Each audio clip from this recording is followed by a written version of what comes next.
Hey, Sneak Sneak Peekers! Peekers. I'm Lachlan. And I'm Kendall.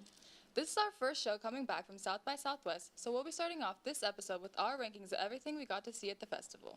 After that, we'll be diving into the current reception of Disney's remake of Snow White and getting y'all a look onto the red carpet of On Swift Horses. And to end off the night celebrating April Fools, we're going to be playing a little game we like to call Two Plots and a Lie. You won't want to miss this. To start off this news desk, we have an exclusive report on the end of an era. An industry insider told us earlier today that Warner Bros. Will be filing for bankruptcy and plan to sell off their studio space to competitors Universal and Amazon. Wait, what? Is that true? Absolutely. Our source says that years of mistreating their intellectual property has led the company to financial ruin, and their only option now is to close their doors. The source says the company will be completely liquidated by 2026. And who's your source for this? One Wiley Ethelbert Coyote. Oh, wait. I think you just got April Fools. Warner Brothers isn't going under yet, but they did finally approve the sale of Coyote vs. Acme, the live-action Looney Tunes film starring Will Forte. The film was set to be a tax write-off in 2022. The film will be distributed at Ketchup Entertainment, promising a worldwide theatrical release. In more recent film news, yesterday saw the start of CinemaCon, a convention dedicated to the movie theater industry. The convention started with a panel hosted by Sony, focusing on updates on their Spider-Man. Attendees got to see a sneak peek at Beyond the Spider-Verse, now set to release in 2027, and they announced the official title for the next MCU Spider-Man movie, Spider-Man Brand New Day. Today, we saw Lionsgate's panel, where they surprisingly announced 3 John Wick projects. This includes a prequel anime movie, a spin-off for Kane, and John Wick Chapter 5. If that confuses you, we are too. Warner Brothers is set to be delivering their panel now, so feel free to watch in between our commercials. And to end off our news desk, we'd be remiss to not talk about the situation regarding Hamdan Bilal. On March 25th, Palestinian filmmaker Hamdan Bilal, most notable for the Oscar-winning film No Other Land, was attacked by settlers in the West Bank and then detained by Israeli forces. For several hours, his whereabouts were unknown until Israeli co-director Yuval Abraham confirmed that he had been freed and returned to his family.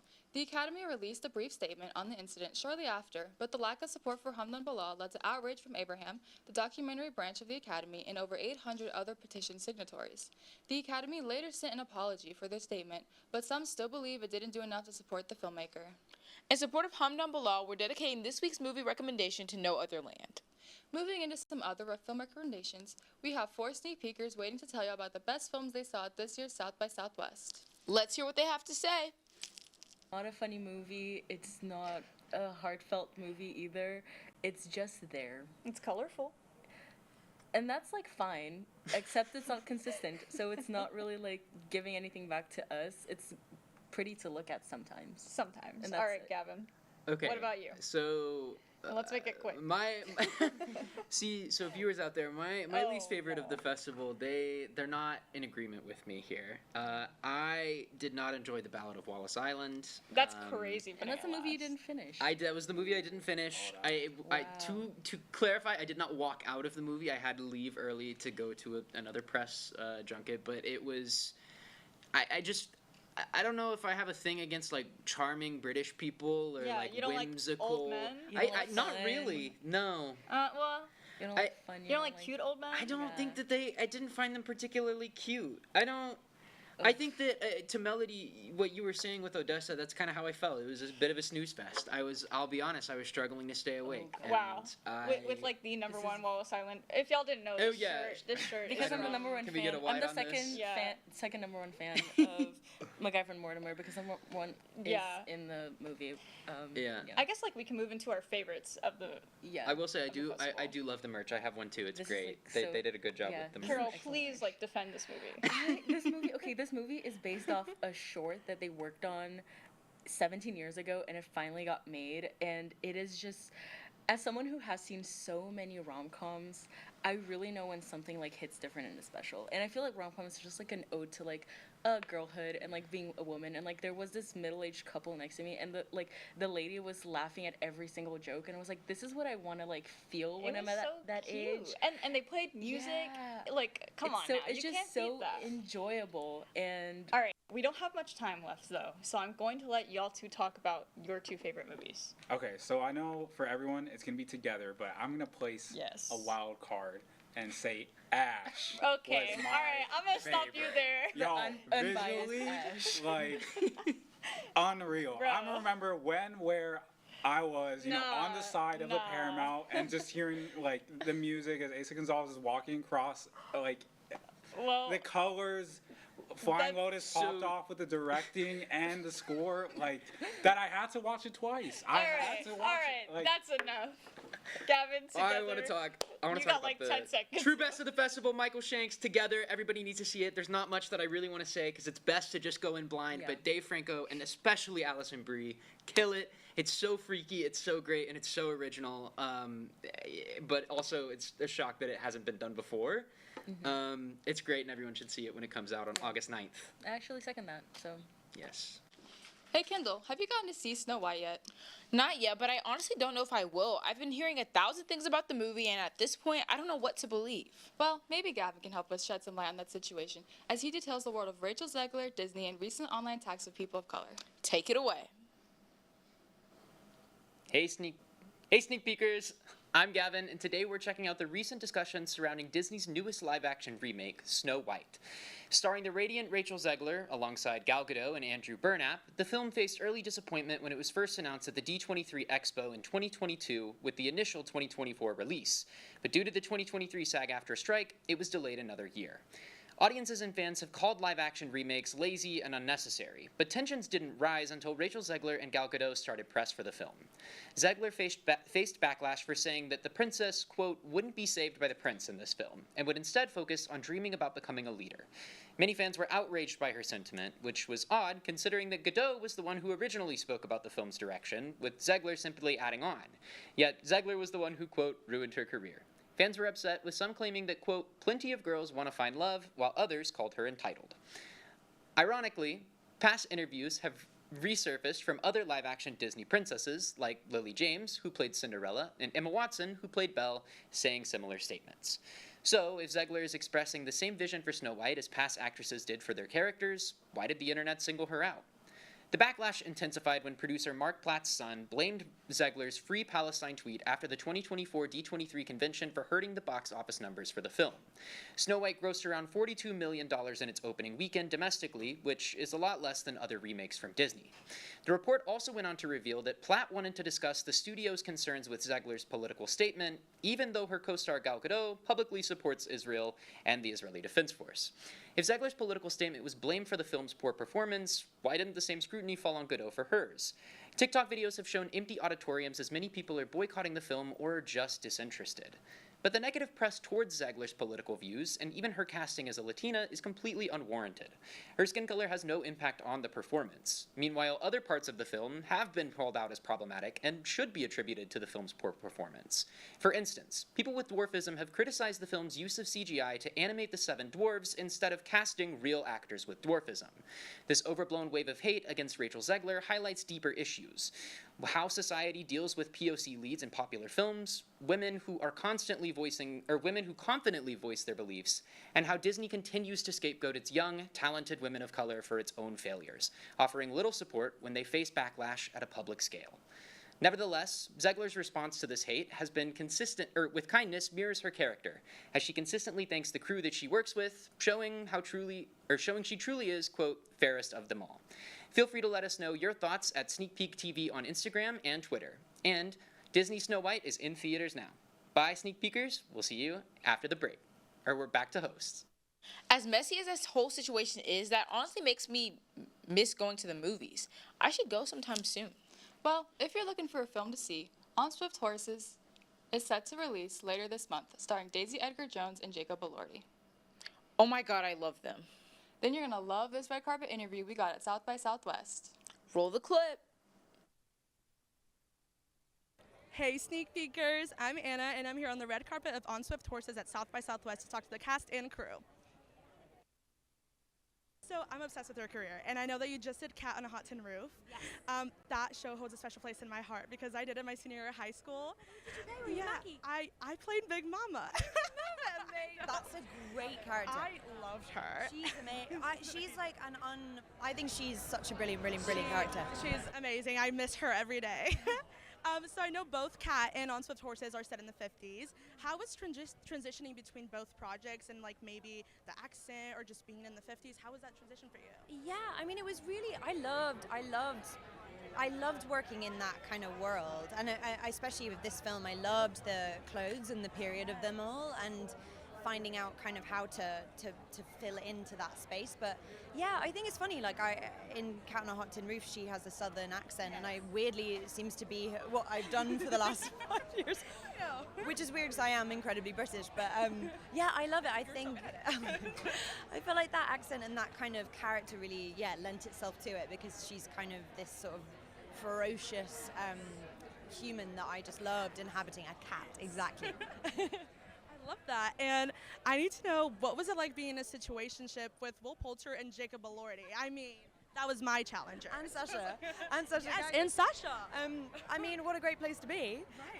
No, I love that dynamic of the movie. I love that kind of exploration of young love and passion and sexuality. And I think, I loved being in that triangle, quadruple. I mean, not Square? Square? Yeah. Circle. And lastly, since we are the Longhorns, I would love if you could do it with the hook-em to the camera. Yeah, I lived in Oklahoma for 5 months shooting Twisters, and I learned all about this. Yes. From Glenn. Thank you so much. I want to know more about your character and who you play in this beautiful love story. So my character's name is Sandra. She is a Latina living in San Diego. You know, she plays this 12-string instrument that's like this little. It's called a bandurria, okay? I know. And she raises some chickens and sells some eggs, and then a hot girl walks into her house, and stay tuned for the rest. So just like you. Oh, yeah, okay. How are your chickens? How are your eggs? My chickens are doing good. I'm just trying to playing. pick up names. I was like, Hector is, killing it.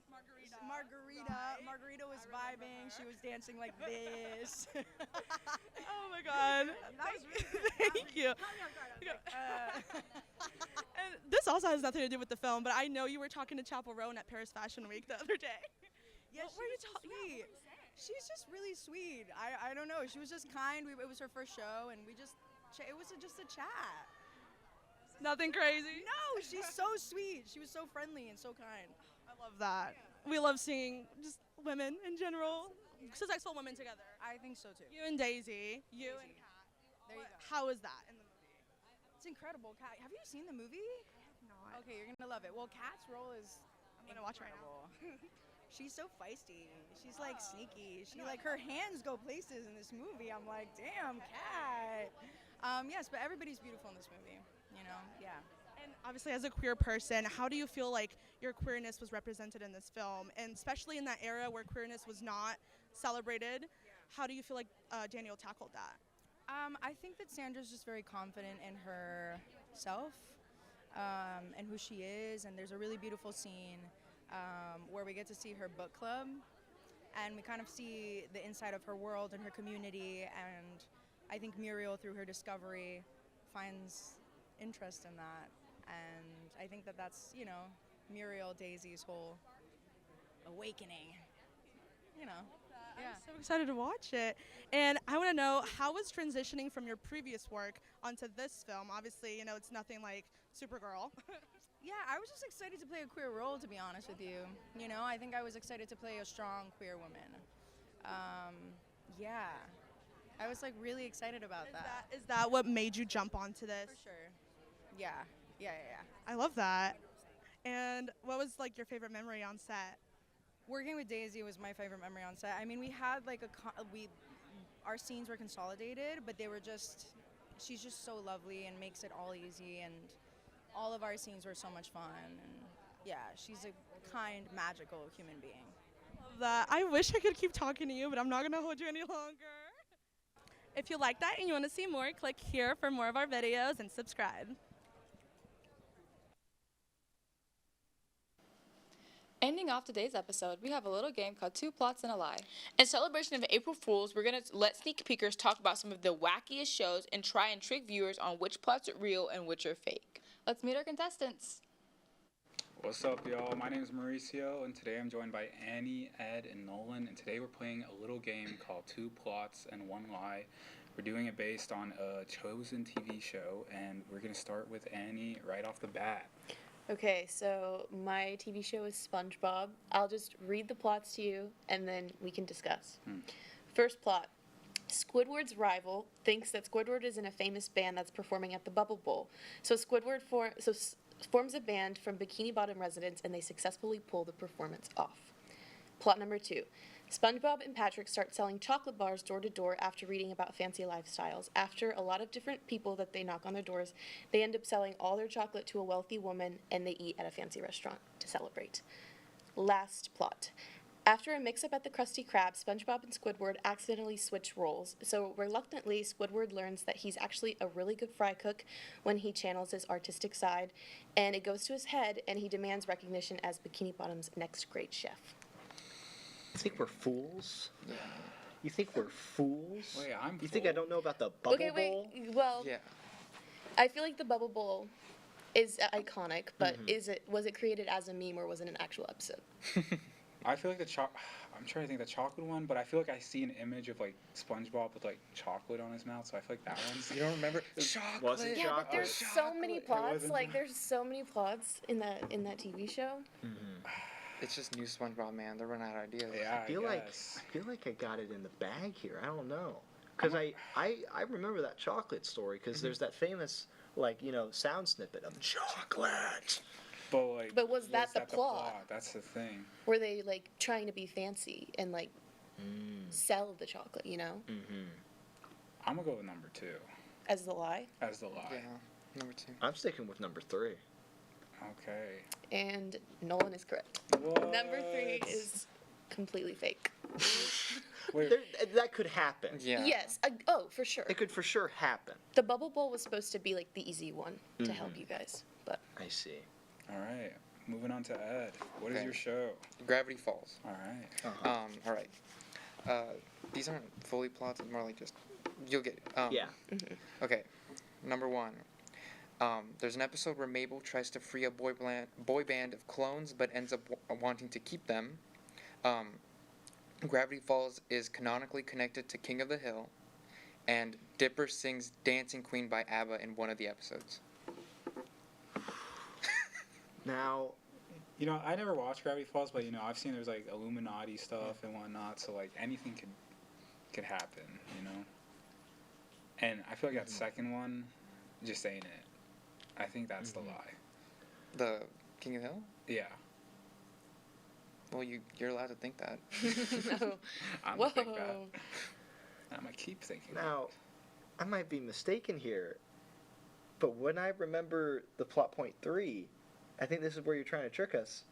I think he was singing a parody song of Dancing Queen made by Baba, and I think that might have been right.